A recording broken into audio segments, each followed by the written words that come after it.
Paris. Certains adorent la capitale française et d'autres la détestent. Alors, je vous ai demandé sur Instagram ce que vous aimez le plus et ce que vous aimez le moins à Paris. Vous êtes nombreux à avoir répondu et je trouvais intéressant que l'on voit vos réponses ensemble. Je t'invite à rester jusqu'à la fin de cette vidéo parce que je vais partager avec toi mes conseils pour éviter que tu sois déçu à Paris et pour que tu aies la meilleure expérience possible. Vivre à Paris est le rêve de beaucoup de personnes, mais Paris reste une grande capitale avec des avantages et des inconvénients. Alors si la vie parisienne t'intéresse, dans cette vidéo, on va voir ensemble les points positifs et les points négatifs de la capitale française. Allez, c'est parti! Salut, si tu es nouveau sur la chaîne, je suis Aurélie, mais tu peux m'appeler Lily. J'enseigne le français en ligne et partage avec toi tous mes conseils pour t'aider à voyager ou à vivre en France en toute tranquillité. Alors le thème de la vidéo d'aujourd'hui est Paris. Malheureusement, il arrive que certaines personnes voyagent à Paris et soient déçues de la capitale française. La ville n'est pas à la hauteur de leurs espérances. Quelque chose sera à la hauteur de tes espérances si cela répond à tes attentes. Et donc dans ce contexte, lorsque l'on dit que Paris n'était pas à la hauteur de mes espérances, cela signifie que j'ai été déçue par mon expérience. Alors la première réponse que vous m'avez donnée, c'est que vous aimez la diversité culturelle à Paris, mais que vous détestez les embouteillages et vous avez bien raison. Donc effectivement, la diversité culturelle est un vrai point positif à Paris. Beaucoup d'étrangers viennent pour s'installer ou pour faire leurs études et tu auras donc l'opportunité de rencontrer des personnes de nationalités différentes. Maintenant, point négatif, les embouteillages. Effectivement, conduire à Paris, ce n'est pas vraiment agréable. Mais c'est pour cette raison qu'il y a beaucoup de transports en commun. Donc, si tu as l'opportunité, je te conseille vraiment de prendre le métro.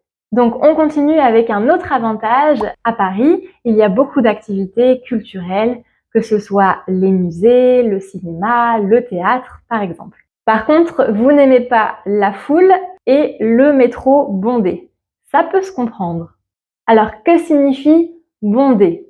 Le métro est bondé lorsqu'il y a beaucoup trop de monde et qu'il n'y a plus de place. Cela arrive très souvent à Paris et surtout aux heures de pointe, le matin ou le soir quand les gens vont travailler. On continue, vous m'avez dit que vous trouvez Paris une ville belle et romantique. Ça c'est vrai, il y a un peu les clichés, mais c'est vrai que Paris est une ville très romantique. Et dans les mauvais côtés, parfois, effectivement, ça ne sent pas très bon. Surtout dans le métro, parfois il peut y avoir des mauvaises odeurs. Mais tout s'explique puisque tu connais le cliché qui dit que les Français n'aiment pas se doucher, n'est-ce pas? D'ailleurs, ça doit bien faire une semaine que je me suis pas douchée. Mais blague à part, ce cliché est faux. Les Français se douchent au moins une fois par jour, comme tout le monde. Et les mauvaises odeurs viennent du fait que parfois à Paris, certains endroits sont sales. On continue, vous m'avez aussi dit « aimez vous balader à Paris ». Vous avez raison, il y a plein d'endroits très agréables où se promener, où se balader, ou flâner dans les rues de Paris. Moi, par exemple, j'aime beaucoup me balader sur les quais de Seine et aussi au jardin du Luxembourg. Et ce que vous aimez le moins, c'est le stress à Paris. C'est vrai, les Parisiens peuvent être assez stressés. En tout cas, ils ont cette réputation. Le rythme de vie dans une capitale, en général, est beaucoup plus accéléré qu'à la campagne. Et effectivement, si on compare des personnes qui sont là pour les vacances, pour faire du tourisme, et d'autres qui travaillent, il y a une différence de rythme. Vous avez aussi dit que vous aimez le fait que la capitale est animée, que ça bouge beaucoup, il y a beaucoup d'animation.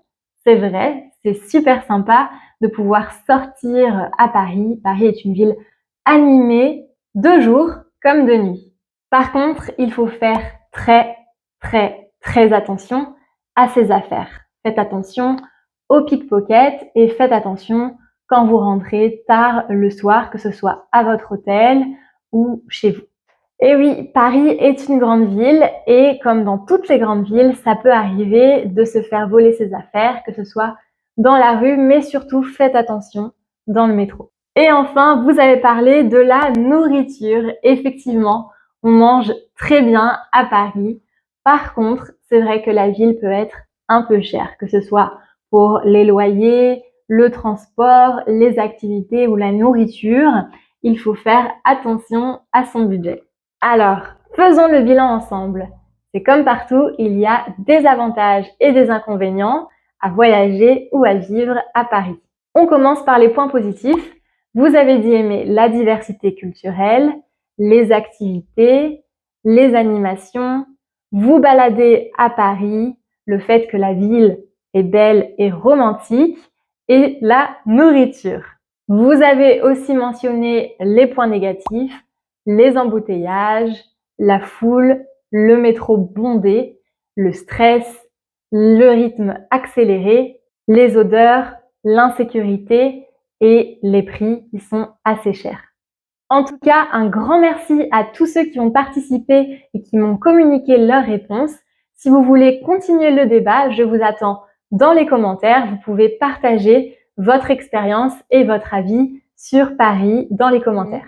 Voici mes conseils pour vous éviter d'être déçu de votre séjour à Paris. Mon premier conseil concerne les transports en commun. Évitez les transports en commun aux heures de pointe, aux heures qu'utilisent les personnes qui vivent à Paris pour aller au travail. Donc en général, c'est de 7h à 9h le matin et de 17h à 19h le soir. Cela vous évitera déjà la foule et le stress. Maintenant, parlons franchement. Pour profiter pleinement de ton voyage à Paris, il y a certains quartiers que tu peux complètement oublier et d'autres que tu dois absolument visiter. Donc, il faut faire le tri. Tous les endroits à Paris ne valent pas la peine. Valoir la peine ou valoir le coup, c'est une expression qui signifie que ça mérite d'être fait. Donc, effectivement, certains quartiers de Paris ne valent pas la peine. Ils ne méritent donc pas ton attention. Je t'invite à prendre une feuille et un stylo. Je vais partager avec toi mes 5 quartiers préférés de Paris. Mon quartier préféré et celui de beaucoup d'autres, c'est le quartier de Montmartre dans le 18e arrondissement. Le quartier latin dans le 5e est très sympa également. Il y a aussi le Marais dans le 3e arrondissement, Saint-Germain-des-Prés pour boire un verre dans le 6e arrondissement et bien évidemment les Champs-Élysées dans le 8e arrondissement. On continue avec un conseil concernant les pickpockets. Faites bien attention à toujours avoir vos sacs fermés devant vous avec une main dessus pour protéger et éviter les pickpockets. J'ai quand même envie de terminer cette vidéo sur une note positive. Si tu souhaites voyager ou t'installer à Paris, je suis sûre que tu auras une bonne expérience dans la capitale. C'est comme partout, il faut faire attention, mais la ville est magnifique et maintenant ce sera à toi de te faire ta propre opinion. Maintenant, pour avoir la meilleure expérience possible à Paris, je te conseille de pratiquer ton français pour être bien sûr de pouvoir comprendre les Français et avoir des conversations avec eux. Pour t'aider, je te propose de découvrir le lien qui est dans la description où je te propose une leçon gratuite pour t'aider à commencer une conversation en français. J'espère que la vidéo t'a plu. N'hésite pas à t'abonner si ce n'est pas encore déjà fait pour des vidéos dans ce style. Tu peux aussi partager cette vidéo avec tes amis. Je te laisse avec ces vidéos pour continuer ton apprentissage du français et je te dis à la prochaine.